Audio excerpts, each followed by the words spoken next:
మనము audio Bible ద్వారా కీర్తనల గ్రంథాలను ధ్యానించుకొంచుండగా ఈ దినము 90వ కీర్తనను కూడా ధ్యానించుకుందాం.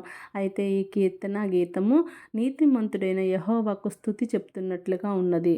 అయితే ఇది ఇశ్రాయేలుకు సమస్త జనులకు దేవుని యొక్క విజయం గురించి, ఆయన రక్షణ గురించి తెలియజేయబడినందుకు ప్రచురించబడినటువంటి స్తుతి కీర్తనగా కూడా చెప్పవచ్చు. విశ్వాసుల మీద పరిశుద్ధాత్మ కృంభరింపబడ్డం ద్వారా, సువార్త ప్రకటనకు ఆత్మాధికారాన్ని ఇవ్వడం ద్వారా ఇప్పుడు ఈ ప్రవచనం నెరవేరిందని కూడా చెప్పవచ్చు. అయితే 98వ కీర్తనను ధ్యానించుకుందాం. యెహోవా ఆశ్చర్య కార్యములు చేసి ఉన్నాడు, ఆయన గూర్చి కొత్త కీర్తన పాడుడి, ఆయనను గూర్చి కొత్త కీర్తన పాడుడి.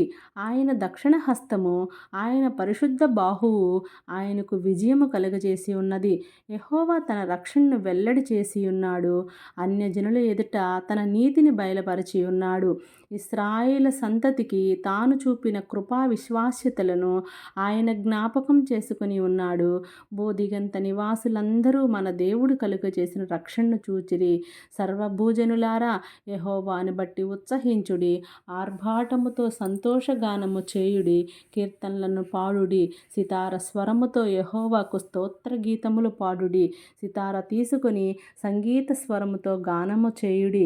బూరలతోనూ కొమ్ముల నాదములతోనూ రాజైన యెహోవా సన్నిధిన సంతోషధ్వని చేయుడి. సముద్రమును దాని సంపూర్ణతయు ఘోషించునుగాక, లోకమును దాని నివాసులను కేకలు వేయుదురుగాక. ఆయన సన్నిధిన నదులు చప్పట్లు కొట్టునుగాక, కొండలు కూడి ఉత్సాహధ్వని చేయునుగాక. భూమికి తీర్పు తీర్చుటకై, నీతిని బట్టి లోకమునకు తీర్పు తీర్చుటకై, న్యాయమును బట్టి జనములకు తీర్పు తీర్చుటకై యెహోవా వేంచేసి ఉన్నాడు. Thank you. Praise the lord.